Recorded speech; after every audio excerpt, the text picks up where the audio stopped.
We will now wait for the Finance Minister to table the Economic Survey of India. All eyes now on the Economic Survey of India and what it holds ahead of the budget session tomorrow, and we will discuss this in greater detail with the panelists joining us on the broadcast. With us, Vinod Rawal, senior economist, Sachin Jindal, tax expert, and Joyita Basu, editor of the TSG. Also with us, Professor Aman Agarwal, director, Institute of Finance, and an economist. All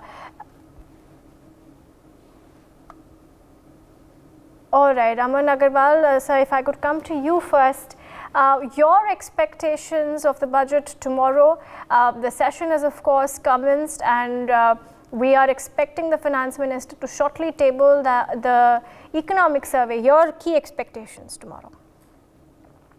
You see, I am very much hopeful from the budget to be a continuation of the progress which this government has made in the last 8-9 years in terms of introducing reforms, structures and frameworks to benefit the people of this country, specifically the people at the lowest level. As we can see from the speeches made by the Honorable President and the Vice President, the tune has been set, and we have also seen in terms of the last year's economic survey and even the one which is expected to be tabled in a few moments from now, where we would see an increase in capital expenditure, the foreign exchange reserves being stable. The foreign exchange inflows, in my opinion, would cross $7.5 billion per month in terms of the projection. And we have already seen the IMF coming out with the GDP numbers. So we are fairly hopeful of the fact that both on the micro level, both at the unit level, at individual level, as well as at the big framework and large organization level, we will see growth projection, growth structuring being observed.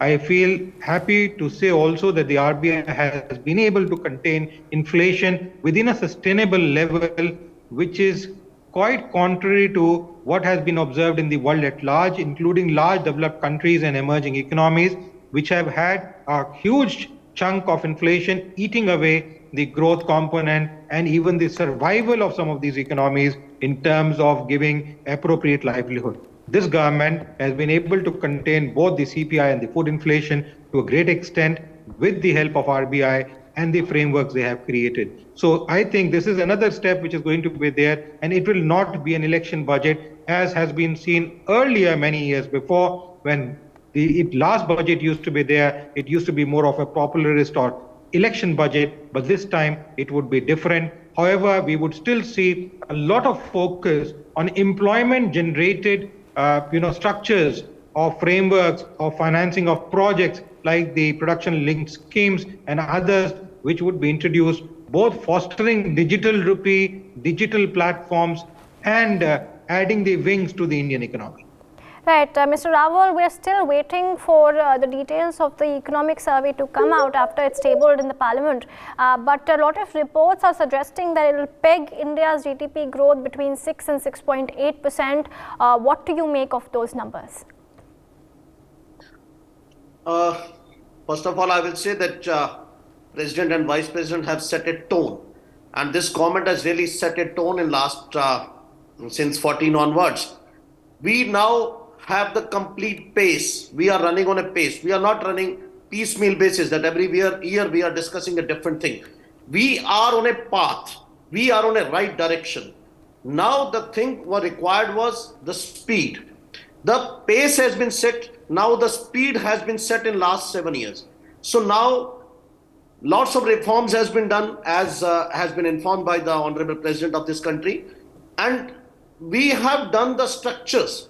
We have done, as she has rightly said, that the most of the highways has been constructed, airports numbers has increased, the people have been given houses, the gases, all these things are basically inking towards. This is giving us an indication how the economic survey has to come. We have really combated this COVID era as compared to the whole world. Now the world is looking at us.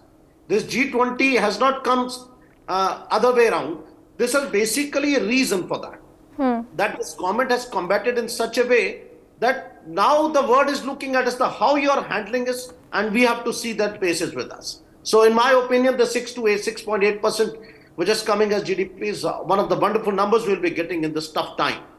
Right. Sachin Jindal is also with us. Mr. Jindal, a common recurring theme as far as India's economic story is concerned at the moment, we've seen it with IMF predictions calling India a ray of hope, the Prime Minister calling India a ray of hope, then we saw the President, the Vice President also talk about how India is the future. What do you think is driving and this accelerated growth even in times such as this, where the world globally is either seeing a global slump due to COVID or the Ukraine war, etc.? What is driving the India story? See, as we've seen in the speech of our president also, the majority of the shift is because of the digitalization in the India. Now, we being a largest economy in the world, being watched by the across global, and the global wants to see that how we are growing, what further steps we are taking toward the growth of the Indian economy. So like digitalization is one of the aspect of it, wherein the transformation is happening across the industry, and the whole sort of industries are now trying to become digitalized, spending their network across the world. So this is the major reformation we think that leads to the global economy. Same question to you, Mr. Agarwal. What is driving the India story? Key three factors as per you which makes India hope for the world. Indian economy is the people which is there. It is the people of this country which drive this country. And it is not a specific policy, and it is not now, but it's been for ages. The acceleration takes place on account of the policy framework or the structures which the government brings in from time to time. Secondly is agriculture. Agriculture still holds, although as a proportion of GDP, the contribution may be a little low, and it has increased over the years, but still agriculture houses roughly about 65 to 68% of population, and roughly if you look at agro-based industries also, about 72% of India's population is housed in agriculture. So in my opinion, agriculture and people of this country are the key factors which are there. The second factor which has motivated and brought in the induction of growth which is there is the reform process with merging with the digital platforms and frameworks which the government has created, which induces not only transparency, but also introduces the efficiency of funds transfer from A to B, including the government and the others. Today, the Reserve Bank of India has created platforms where online transactions, both in terms of NEFT, SWIFT and others, can take place 24/7, which is a major breakthrough which was not there till even recently. And with the announcement of digital rupee and the fact that the RBI is already test running the platform through certain number of banks in major cities and sub-cities, we can clearly see that we are marching ahead towards a very progressive and growing Indian economy, where the world is looking at India not only for inducing growth to themselves, but also in terms of doing business. And we can see that with the way top ministerial and corporate heads from around the world have been coming in the last 2-3 years, despite COVID, to do joint ventures, set up units here, set up shops here, and also make India a manufacturing hub, contributing to the Make in India program and the other programs which the government has launched. Mr. Vinod Rawal, what, as per you, are the key factors of growth? What is driving this growth? Is it private consumption? Is it the higher capital expenditure? Is it, as a lot of people believe, the successful vaccination drive in India? What are the factors, as per you, that are driving this growth in India? Your last line is very important. I 100% agree with you. This is 100% successful vaccination drive is one of the key factors, because that takes away the fear from your mind. You can live your life only when you are fearless. So now the thing is basically, as I've earlier told, that this is the pace, this is the speed basically which this government has set in last 7 years. The policies are there. Policies are always for we the people. So we the people are using that, and the speed which they have created through the digital modes, the innovation ideas, the innovative ideas, the digital rupee which is coming, the UPI acceptance by the some of the countries in the world, and the basically the strength of the currency due to that. In this odd situations of COVID, even this country where the people were thinking that we will be in trouble, we will being the most populated country of the world, this country will be in much bigger trouble. Where is the situation back the other way around? We conquered these problems in such a way, and we did not deviate it from the earlier paths. We are on the right direction with the speed that is making the Indian story as a driving story, which is word is accepting in the G20. And now the situation is basically the next 21st century belongs to India. We have to accept it all, that this belongs to India. No one in this world is there to give this delivery. So that is making the Indian story more vibrant, more speedy. Mr. Jindal, you spoke about this a bit earlier. You spoke about digitization. How important has that been, along with reforms, as also pointed out by Professor Agarwal? Digitization and reform, these two key factors, how important have they been in terms of driving this growth? Given the size of the India nowadays around the world, we are the biggest economy, as I said earlier also. Now, getting the growth without doing the process and the business without digitization is not possible now. Through digitization, you can reach masses in a very short span of time, and you can actually bring the reforms in the India. And this is what the world wants to see, that with such a big population in the small geographical area of India, how we set example and what the global world can see from the India, what they can learn from us. So this is the really very important to do the digitization in almost all sort of area and bring the innovative solution so that we can reach to the masses and we can provide solution to the masses. Okay, Professor Agarwal, then we already know that India overtook UK and France and has become the 5th largest economy. We are on track to become the 3rd largest economy in the world. Do you think it was possible, let's say before 2030, for these factors to drive the growth so we can reach 5 trillion before, let's say, 2030, the next 5 to 6 years? You see, getting 5 trillion is not a difficult task. You can reach 5 trillion, 2023 itself, in 1 month time. Let RBI focus on the rupee and make it stronger from $80 to $60, and you will be crossing the 5 trillion mark this month itself or the next month. That is not, the 5 trillion is not critical component, which is a barrier mark, firstly. Secondly, the important component of the 5 trillion is that the people of this country, the people at the grassroots level, feel that we are a 5 trillion economy. They feel the benefits of it, they feel the pride of it, they feel the growth component reaching them as in terms of incomes, in terms of prosperity, in terms of healthcare and others.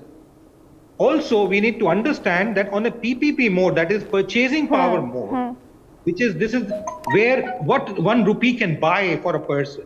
We are already among the top 3 nations in the world for over a decade now. And we are a $13 trillion economy on a PPP basis. So in terms of purchasing power, which is critically important, why I say this is because, as I said just now, that large part of the world is bearing the heat of inflation, which is whether it's UK, Japan, Canada, United States, large part of Europe, whether it's Nordic Europe or Southern Europe. Even in Africa, they are bearing the heat of inflation. China, in any case, is not an exception, neither New Zealand, Australia. You take a large part of the world. Most of that is suffering on account of inflation, which is resultant of the fiscal spending done by these countries during COVID and Corona period. As a result, that is going to eat away the purchasing power of these countries. So, in fact, although we have been among the top 3, we may actually be in the top countries in terms of purchasing power in the next year or so. So, what is important is what a person can buy and his standard of living improves or not. So, from that perspective, we are already in the $1 trillion zone. It's just that when we look at 5 trillion, the people must feel, and the government is making all possible efforts to actually create frameworks and structures that we move towards that 5 trillion. What target you're talking of is too long. If we have even the RBI look at and keep that in mind, that we need to strengthen the rupee in a natural course, not artificially like China has kept its currency up, but in a natural form. Since it's a reserve currency globally, we can do that. And if we are able to do that, we will see touching that 5 trillion within a much shorter period, maybe in a year or two, as against waiting for, already we are 3 trillion as far as the IMF is concerned, $3 trillion economy with the recent report which IMF gave out. So my opinion, we are very hopeful of what the policy framework is, and keeping the pace in mind, I think we would see that growth, and people will start feeling that growth, and employment also will start picking up in the few months coming forward. All right. There's also politics which is now brewing with some of the political parties choosing to boycott the president's speech. Sanjay Singh of the Aam Aadmi Party is speaking to the media. Let's quickly listen and then we come back to this conversation. Adani ने कहा यह Hindenburg की report Bharat पर हमला है। कल को किसी जेब कतरे को थानेदार पकड़ेगा, कहेगा साहब ये थानेदार को बोलेगा वे भारत पे हमला हो गया।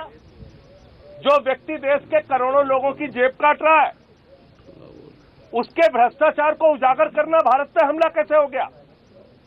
आम आदमी पार्टी ये कहना चाहती है कि देश के करोड़ों लोगों के भविष्य पर हमला अडानी ने किया है। उसका जवाब प्रधानमंत्री नरेंद्र मोदी जी को देना चाहिए। और अगर भारत पे हमला हो गया तब तो प्रधानमंत्री को जरूर बोलना चाहिए, राष्ट्रीय सुरक्षा सलाहकार को भी बोलना चाहिए। All right, so that was Sanjay Singh of the Aam Aadmi Party speaking to the media. All right, let's come back to our discussion. Vinod Raval, Professor Agarwal tried to explain the whole concept of GDP, its value, and how it differs, and how it is possible, in fact, through various metrics to reach that value very early. But emerging sectors, when you speak about that, what are the emerging sectors that we need to focus on, where India can witness accelerated growth, be it AI, be it solar, be it biotech, genetics? What are these sectors as per you? 5 trillion economy, it was a dream given to us, and your GST collection is itself telling you the whole story, how we are growing. Last month we have crossed 150,000 lakh crore. So this is a huge number. We have already on that path. We are not far away from that 5 trillion economy. It is not a major issue now. As Mr. Agarwal has rightly said, our job is to curtail the value of our purchasing, the currency controls, how it is dollar prices. And the major impact right now is basically employment, which we have to generate. But coming back to your thing, that artificial intelligence, solar, biotech, so many areas are there. I think in addition to that, manufacturing is the major area which the whole world is looking at now in India. Now 50% of Apple production, this has come back to India. We are into indigenous aircraft manufacturing. These are the areas basically which will make our export proud, will make the numbers of export higher. Artificial intelligence, semiconductor chips we are manufacturing. All these things, solar, we are the largest, we have the capacity of that. We have the major time of the period, here we have the sun. So solar we have a major. Now the thing is, the path was required, the direction was required, which has been set by this government. And this 5 trillion economy is now not a dream. We have to think of the bigger dreams now, we have to think of the other. I think 2025, we are thinking now something different. And moreover, we are happy to see, we are happy to listen from the Honorable President about not as an election speech. This was not an election speech. This is a growth story of India which has been enumerated in her words. We really appreciate all that. And from there, all the sectors of this country now are growing. The only thing is we have to take care of our manufacturing sector to a bigger level, from where we get the most tax collections there. It gives the maximum employment generations are there. That will make the story different, in my opinion. This is my thought. Right. Same question to you, Professor Agarwal, and then Sachin Jindal. Key sectors, emerging sectors that India needs to focus on. Professor Agarwal first. Focus on, apart from what my colleague said in terms of manufacturing, is also agriculture and advancement of agriculture, which is a key critical area, given that food security has become a key critical area world over in the last 25 years. India is fairly self-sufficient and is becoming a buffer for providing it. Third is the healthcare sector, which still needs a lot of attention both in the country and worldwide. And I think the situation which happened in 2020-21 at multiple stages has clearly shown that despite the large size of healthcare, both in terms of public and private frameworks which is present, we still lack a lot of facilities in terms of delivering these services at a click of a minute, given that life is very uncertain and within few seconds one can actually diminish off. The third component, which certainly is the services sector, which will see a huge, tremendous growth on account of digital platforms and frameworks. So strengthening those digital platforms, whether it is a question of money transfer or whether it is a question of services being transferred, where India will become a hub for doing these services for the large part of the world.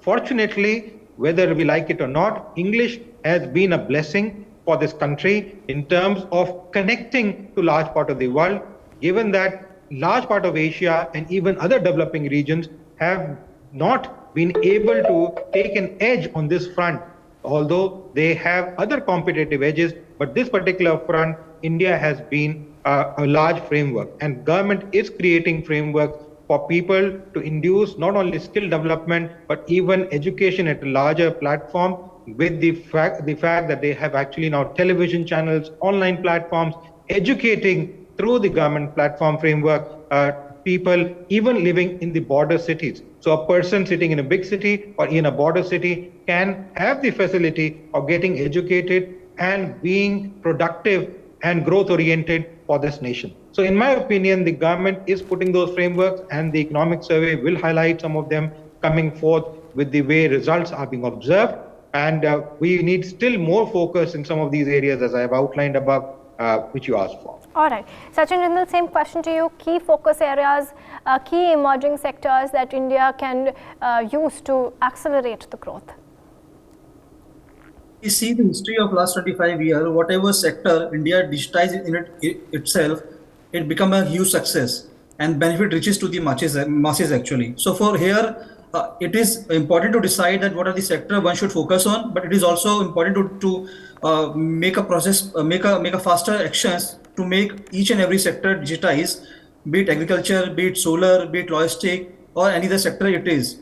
Apart from this, India should also make an effort to educate the people of the India, which is we have the youngest population around the world. So we should make an effort to educate our people and make them capable enough so that they can also use the benefit of the digitization and become the part of the digitization. So India can focus on any sector which is not digitized right now and should make an effort to make it faster on a digital platform. Okay. All right. Vinod Rawal, when you speak about defense, that is a mention that is, the President mentioned it, the Vice President of India mentioned it. We are now a key exporter of defense goods. We are fairly self-sufficient. How important and what can be the expectations of the defense sector which can boost India's growth story? This is a major sector, and our Prime Minister and President, I think in the initial years have already set a path for that. And I think removal of 370 is part of that. And that could happen because of our strength in the military, our faith in the military, and our investment in the military infrastructure. We are now into indigenous aircraft manufacturing.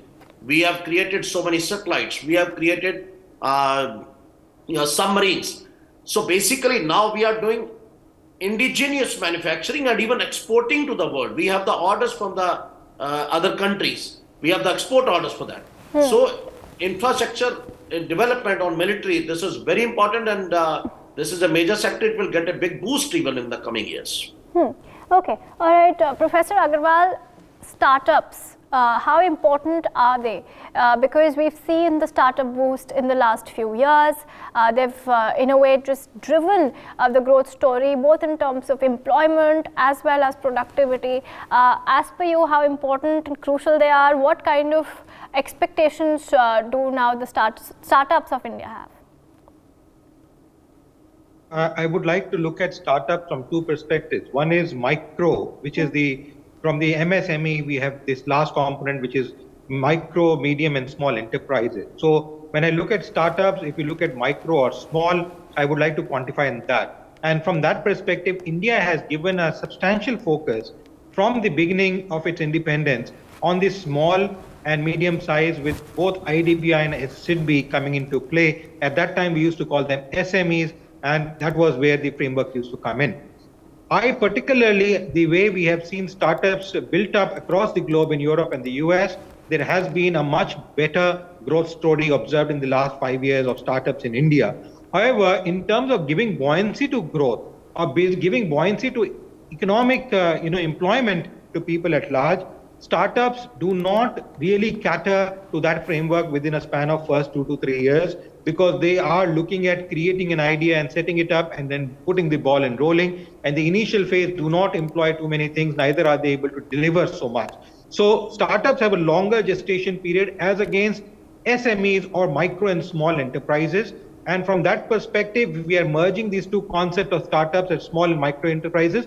Government of India not only created the Ministry of MSME, but has had large number of frameworks, whether it is for agriculture in the NABARD framework, whether it is a question of housing, where they have created an interlock, whether it's a question of Ayushman Bharat, where they're linking hospitals and frameworks and pharmaceutical institutions or even testing agencies per se, to create that buffer structure. So large number of policy frameworks under different ministries have been created to give boost to the small and micro industry as a impetus to the startups per se. But as I said, I do not have so much of great hope in terms of contribution coming from startups, certainly because many startups looking at the West have started looking at it as a growth story personally for themselves, by kickstarting a startup, an idea, and wanting to make it $1 billion story and selling it to someone else. And that's where the basic concept of startup being actually a growth engine for even the small or medium or even large structures or even states, as a matter of fact, is not in a reality. But the small and micro enterprises within the MSME framework is certainly the structure, and that's where the associations which are connected with them need to be developed, whether it is a question of services, or agriculture, or even manufacturing or industry per se, which are, because they are the backbone for all of these three. All right, okay. So also what found mention in these speeches was Sachin Jindal, the schemes of the government, be it the Jan Dhan Yojana, the DBT, etc. How significant have they been in terms of boosting India's economy?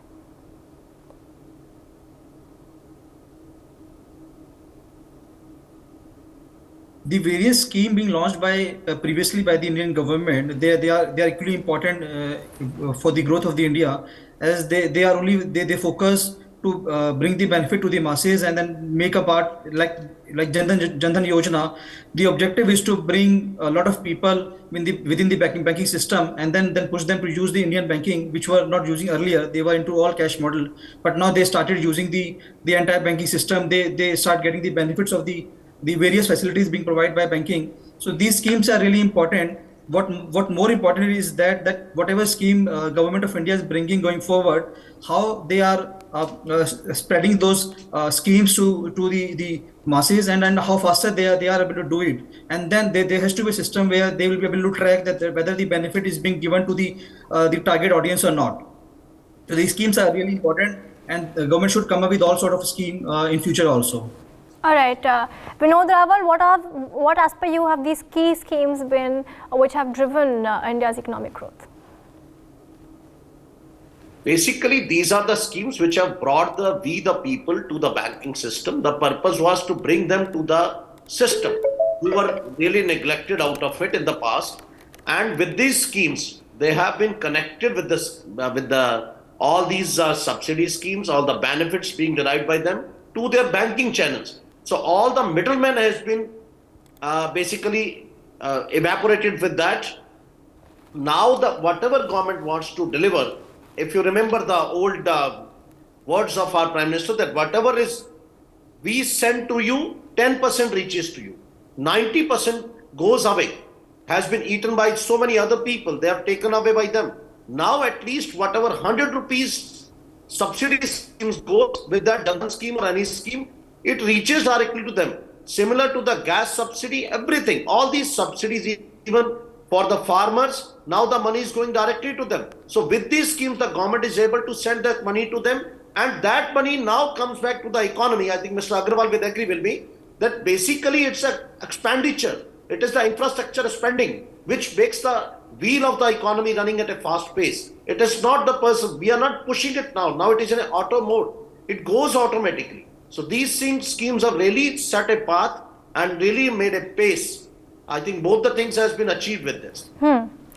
Okay, so Professor Agarwal, then the question that arises before every budget and every year the same question about income taxes. Will there be any relief? Can the people expect anything this budget? No, I think in terms of relief, the budget, is not supposed to be giving every time a kitty for taxation. And I'm happy that this government has changed the focus in the last 2-3 years in particular, in terms of, always tweeting the taxation framework. We are already, you'll be surprised, at the lowest tax bracket in the world. In fact, when we started our journey of independence, our taxation rates were around 98%. So imagine if you earn 100 rupees, you gave 98 rupees to the government of India at that time. And that's why the black money economy came into picture, because people started claiming that they're not earning. And that's now with the governments, after governments are trying to control that framework. We are today one of the lowest tax brackets. What certainly needs a relief is in terms of peoples and families which have been impacted or are getting impacted, and specifically the low echelons. There, I think the government will certainly look at certain kind of direct back benefit transfers or frameworks or structures which will benefit them at large. There might be also some relief, in my opinion, given to the middle class, which has been voiced in the last 3 years, but government, given the kitty they had, you see, because it is always a question of income and expenditure for them, balancing act which they need to do, and given the kind of fiscal spending they were doing, controlled fiscal spending, in our opinion, they did not have that levy to go about giving those benefits. This year, I feel that they may give some kind of relief to the large middle class, which is one of the largest taxpayers at an individual level to the country. And there, I think there would be certain relief. As I said, direct benefit transfer schemes and direct benefit structures may be observable for the low echelons. As far as the top corporates or rich HNIs are concerned, I don't think there would be any taxes, or neither would there be any benefits or reliefs given to that segment in particular. So we are not looking at anything who is paying 30% plus taxes in terms of tax framework, but certainly those who are paying less, there would be some relief, in my opinion. Okay, Vinod Rawal, like Professor Agarwal also said, certain benefits can be expected, if not direct tax cuts, tax reliefs, etc. What, as per you, can these benefits be? Because I believe that people only watch our shows for that particular aspect. They only want to know, hame kya milega? What is it that we are getting of everything? You're talking about defense, you're talking about space and everything, but what can they expect? Gauri, you must have noticed that with your asking the tax plans as a part B of the finance minister's speech, I think you asked a taxation question at the last. So the only thing is basically you should be happy that for the last few years the government is not increasing any tax. So first of all, we have to say thank you to the government that they are not raising the tax rates. They are keeping at the same pace despite all the odds, as I mentioned. Now, still middle class has faced a lot. If you really see in this COVID era of last 3 years, we have faced a lot. So there are few reliefs we are expecting. One is because there is a lot of, if I say in आपकी language में, कि महंगाई को कैसे कम करने का और कोई तरीका नहीं है. The only way is basically you give us some tax reliefs by raising the slabs, give us some medical reliefs, because now the expenditure on medical has got a reason for every family, and healthcare sector also need a boost, so that also will happen that way. Then there is, as Sachin has already said, that education. So we need education reliefs, more rebates on that part. We are taking more insurances now because of COVID. It has taught us that the life is now as smooth as it was before 2019. We were thinking that way. So there are few things. Then insurance parts are there. Then housing loans. I think house costs have gone high, but still you are giving a rebate of 2 lakhs rupees, which basically caters to only 20 lakhs rupees house. And I could not find any house of 20 lakhs anywhere where government wants to support. So these all are the areas. But for middle class, for the salaried employees, we expect more because they are the main major taxpayers. The government has to increase the tax base. That is more important. You are not charging one person, मतलब किसी की गर्दन हाथ में तो इसी से सारे पैसे ले लो. Instead of that, try to catch more necks. You get more so that you get more revenue, as they have done in GST. Similar we are expecting, and income tax also. Some more major reforms we are expecting this year, so that we get benefited. All right, before we wrap up, Sachin Jindal, you're a tax expert yourself. Last word with you, yay or nay for the common people? Can you pardon your question, please? Any tax benefits expected? See, with respect to the tax benefit expectations, we are expecting this from last 2 and 3 years, which we think that government should initiate this. The government should bring some of the tax benefit in last 3 budgets also, which we are unable to see. But I would like to extend the thought of the Mr. Vinod Raval, wherein as the government did the reform or the transformation in the GST, some reform, some transformation in the income tax should also happen. The ultimate objective is to increase the disposable income in the hand of the salaried class people. Now, whether you achieve it by reducing the expenditure on their hand, or by reducing the tax rate on their hand, or by allowing them to give benefit of certain expenditures so that they can claim the benefit of those expenditure while calculating their computation of income.